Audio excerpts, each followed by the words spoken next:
Good afternoon, everybody, and welcome back to the channel. So it's getting to be that time of the year where we need to start side dressing anhydrous on corn. But as you know from my previous videos this spring, we went from a 12-row corn planter to a 16-row corn planter. So that means we need to take our anhydrous toolbar from an 11 knife to a 15 knife. So what we're going to do is we're going to make this pretty straightforward and simple. We've got this 4-inch heavy wall square tubes, 3/8 wall. We're going to weld this to the end of our toolbar, and that's going to allow us to put another 2 knives and 2 more holders out here. And then we're going to take this flat bar, we're going to come from this front corner and brace the end of the square tube. So it should be pretty simple to do. We've got everything that we need as far as holders and knives and shanks. So I'll get this cleaned up and we'll get this welded on here and we'll get it put together. So let's get started. As you can see, the corn's getting pretty tall already, so we're gonna have to get moving pretty quick on this. So we don't want it too tall to the point where it's brushing under the toolbar. So we better hurry and get this done. We've actually got anhydrous tanks sitting out in a flower farm. So as soon as we get this done, we can start putting some anhydrous on.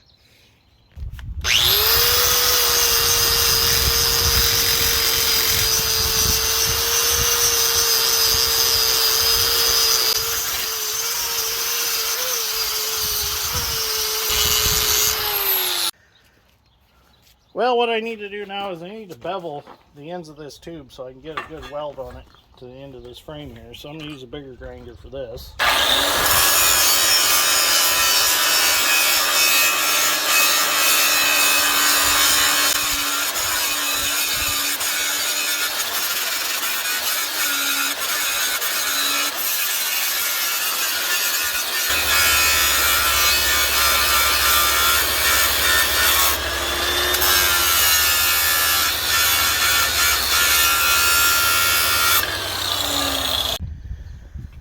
Okay, so I decided to make life a little easier. Took that shank off. We're going to use this piece of heavy angle iron to clamp to the original toolbar, and that's going to help hold this new square tube up nice and square to the old toolbar. And then all we'll have to do is get it square with the front. So George is going to get them clamps tightened up. Now we should be able to put one here. We'll get it snugged up and then we can tap it around with a hammer to get it perfect. This is some pretty heavy stuff to try to hold up.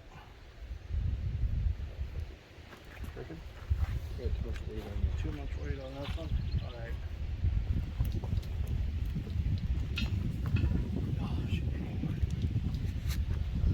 I said that, did I? Okay, so we got our square tube clamped up tight with the angle iron. That worked out real good. Take a speed square. Of course, we already tapped it around. It didn't take much, but this is what we want. We're nice and square. Speed square fits in there nice. So now I can do some welding, and then what we're going to do is we'll get our shanks put back on, because that's going to dictate where we can put our bracing and all that. Because of the way that these shanks are designed, we got to make sure we got room to get all that up through our new toolbar. So I'm gonna go get the welder and we'll do some welding. Okay, so we're gonna get some pretty healthy tacks on this. So if you're concerned about me welding under an umbrella, this umbrella is fireproof. It's a pipeliner's cloud, so it's not gonna catch on fire or anything like that. So it's so hot out here that we decided to put it up. It's 92 degrees here today, so it's not been too much fun outside.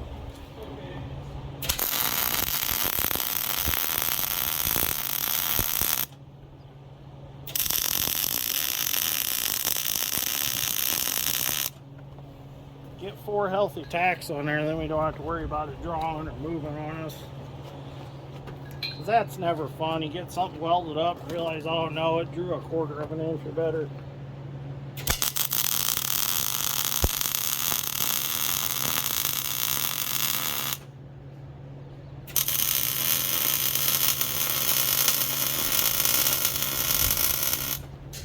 There we go, it's nice and tacked. Now we can do our, now we can really burn it in there. It can't go nowhere now. I do have my welding jacket on. It's a little hot for it, but it's better than getting burned up. Better than getting cancer.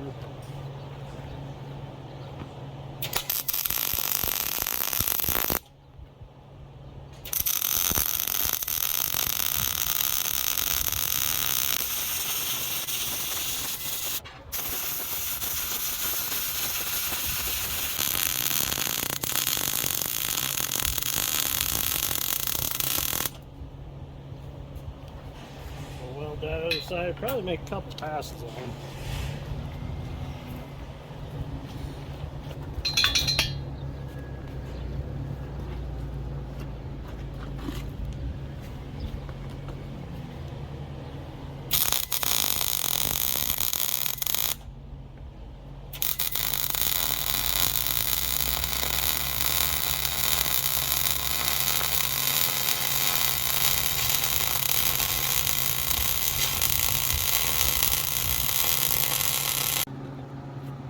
Well, we got our angle iron off the top. Now we're going to weld top and bottom, and then we'll figure out our gussets.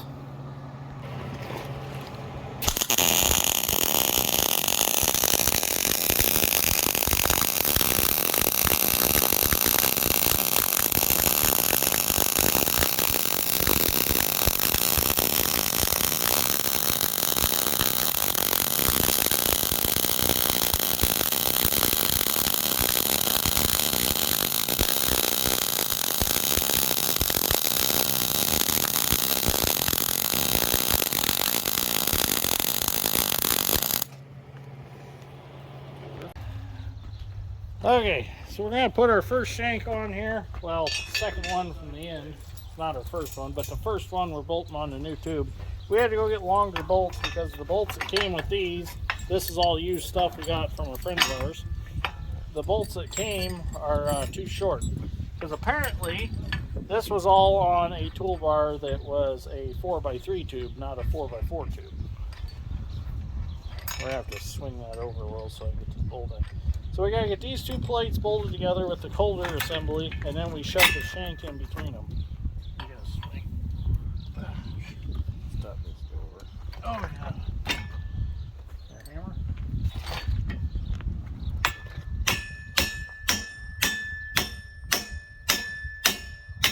What is going on there? There we go. So we're going to leave these loose. Hope, drop my nut. We might actually need to pick it up a little bit with the tractor because that shank's hitting, or we're sitting on it now. Alright, let me pick it up with the tractor a little bit so we can get that shank shoved in there. Well, we're putting our outside shank and colder on. You can help, George? Oh, we got that one. Let me get that nut on the bolt there. What's the deal with that one? Ah, there we go. Put this shank on top. Well, now we're going to have to pick it up more. You think it'll work? You got the bolt for the end of that shank? Somebody's got one. I don't have it. Oh, there it is. He found it. Okay. Didn't I, George? Earlier today. So now we got to measure over 30 inches from that one. Actually, Dad's holding a tape measure in the middle. So he's holding a smart end. We got the dumb end. Where does it need to be? Is that where you want it? Yep. Alright, so we got to scoot it over.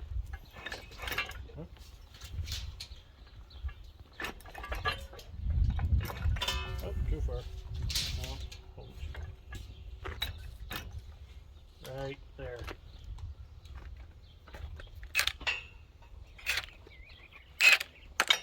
Now we'll get it snugged up so we can work with it. It's a little floppy right now.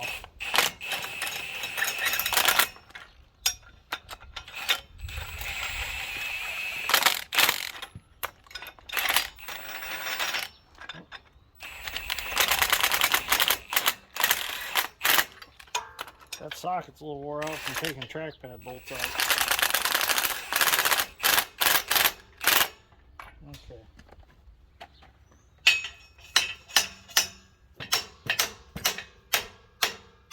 Right there. Looks good right there. Let's tighten it up.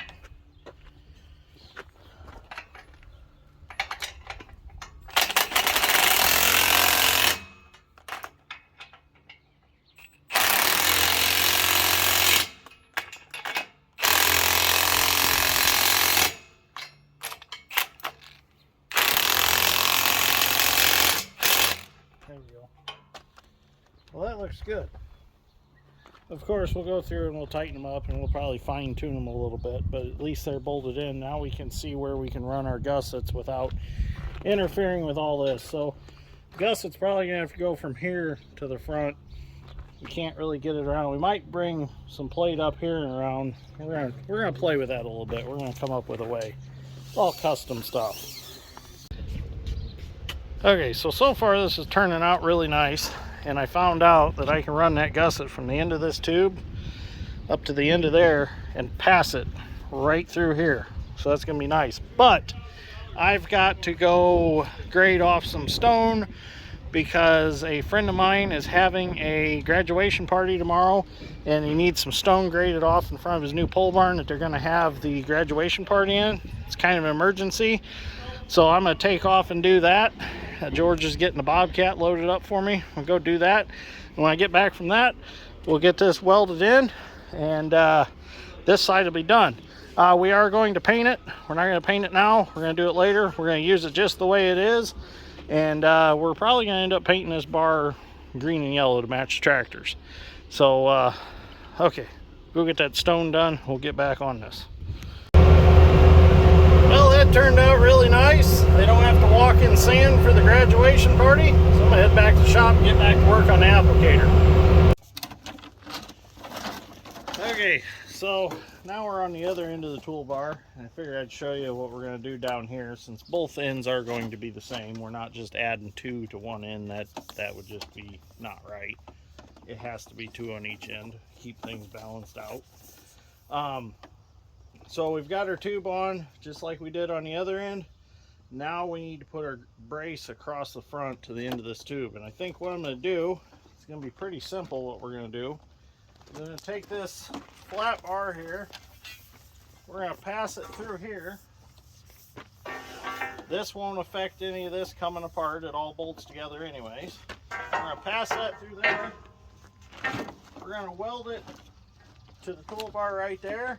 And then we're going to fold that end around and we're going to cap the end of that tube with the end of that plate. So first I got to get it welded down here, get it welded down there some, and we'll heat it, and we'll bend it around, we'll cut off the extra, and we'll weld it all the way around, and it'll cap that tube really nicely. And also, it'll keep like small trees and stuff, if you get off the edge of the field, it'll keep them veering around there and they won't get caught on anything. It'll kind of help things slide around. And it'll make it look nice. More than anything, make it look nice.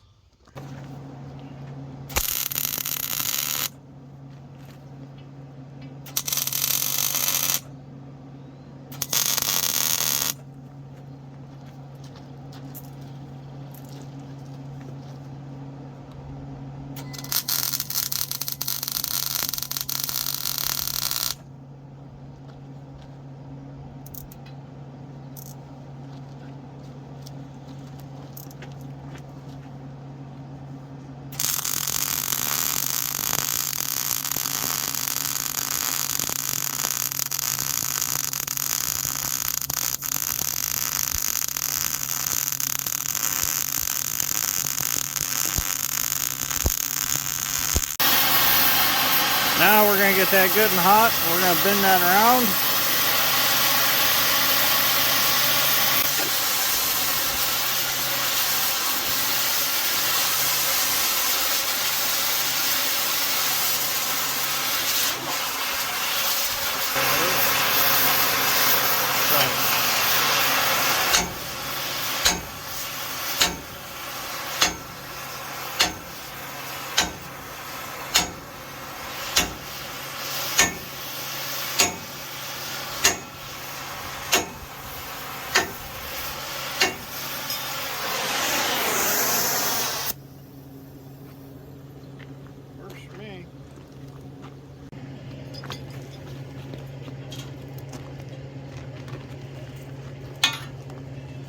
just gonna leave that. Nothing gonna hurt. Kind of looks nice that it's back that far.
Well, that turned out really nice.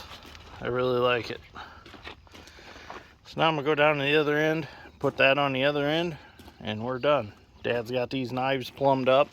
Now when we set the cold flow up last spring on this, we left ourselves the option of going to a 15 knife. We made sure that we had a big enough manifold that we had extra ports, so if we decided to do an expansion in the future.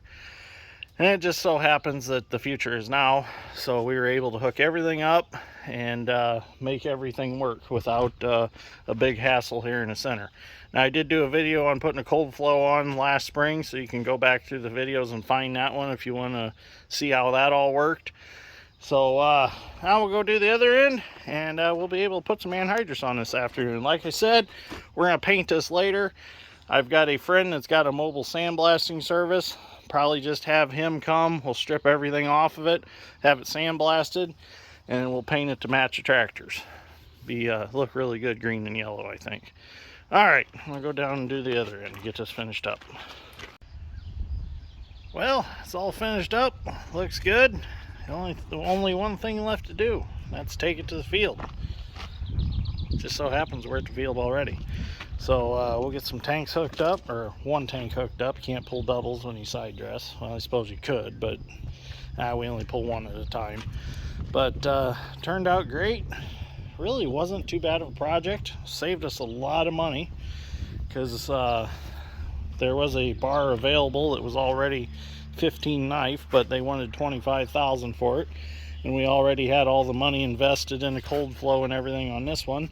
So we saved a bunch of money by being able to fabricate things ourselves. Turned out really nice, and it's kind of lightweight. The other bar would have been this, all would be the same as that part down here, and it'd be a lot heavier. So this saved on weight. I was going to add some gussets in here, but I don't see the need for them. I think this will be plenty strong the way it is. The more stuff you add, the more weight you add. So I think we're just going to go with this. Looks good, looks strong. I don't see anything wrong with it. So we'll go out in the flower farm, grab a tank, and see how it all works.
Well, so far so good. Everything's holding together. Turned out real nice. Everything's adjusted the way it needs to be.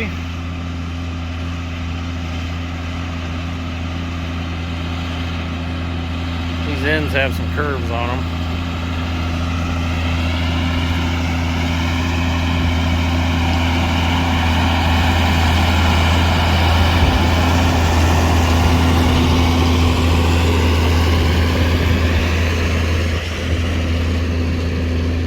Not sealing very well because it's so dry. I have to put the applicator in a little deeper.